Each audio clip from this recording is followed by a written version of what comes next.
इस क्वेश्चन को देखिए, और ऐसे क्वेश्चन 11th में भी कराए गए हैं। Wire is stretch by 10%, wire is stretched by 10%, fill in the blanks. New resistance R new is equals to fill in the blanks R old, पहला सवाल। दूसरा सवाल, what is the percentage change in resistance? What is the percentage change in resistance? और जब भी percentage change in, अब आप देख लीजिए इस बार यहां पे हम क्या करेंगे, R final resistance minus R initial resistance divided by R initial into 100। जिसको नहीं पता हमेशा याद रखिए, जब भी परसेंटेज आपका पूछा जाएगा तो फॉर्मूला क्या होता है, final minus initial upon initial into 100। किसी का भी परसेंटेज पूछा जाए तो आप क्या करोगे, R final minus R initial, मतलब कुछ भी वॉल्यूम में अगर परसेंटेज चेंज पूछा तो final volume minus initial upon initial volume into 100। Area में चेंज पूछा जाएगा आपको परसेंटेज चेंज, तो final area minus initial area upon initial area into 100। ठीक, अब सुनिए यहां पर अगर आप ध्यान से चेक करेंगे तो आपका जो एल फाइनल है, लेंथ जो फाइनल आएगी वो कितनी आएगी, ध्यान सुनिए। मान लीजिए इनिशियल लेंथ कितनी थी, एल थी, इनिशियल लेंथ एल थी, ठीक, एल इनिशियल लेंथ थी, तो भाई इनिशियल लेंथ में ही तो हम क्या करेंगे, 10% ऑफ इनिशियल लेंथ ऐड करेंगे। कौन कौन समझ गया भाई, उसने बोला ना वायर इज स्ट्रेच बाय 10%, मतलब अब उसकी लेंथ 10% इंक्रीज कर दी गई है। तो पहले लेंथ एल इनिशियल थी, तो एल इनिशियल तो है ही, प्लस उसमें एल इनिशियल का 10% हम ऐड करेंगे, तो L initial plus 10% of L initial. Okay, तो यहां से जो एल फाइनल लेंथ आएगा आपका वो एल इनिशियल। अब मान लो एल इनिशियल को हमने एल अज्यूम कर लिया, लेट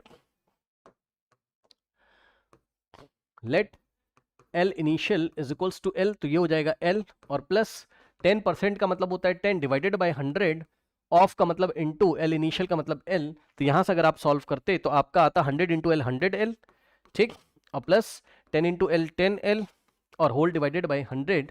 तो यहां से आता आपका कितना, 110 एल डिवाइडेड बाय 100, ये 0 से 0 तो आता 11/10 1.1 एल।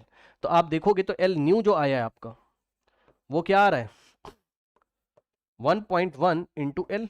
अगर आप इसको कंपेयर करते, जो हमने फॉर्मूला ड्राइव किया था कि एल फाइनल कितना आता था, क्या अज्यूम किया था हमने, एन इंटू एल के इक्वल स्ट्रेचिंग में, है ना।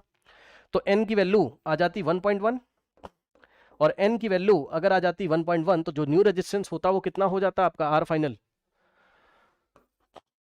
जो आर फाइनल होता या न्यू रेजिस्टेंस जो होता वो होता था N square into initial resistance R initial. तो एन की वैल्यू क्या है 1.1, तो 1.1 का स्क्वायर इंटू आर इनिशियल, ठीक, तो ये आ जाता 1.21 इंटू आर इनिशियल, ठीक।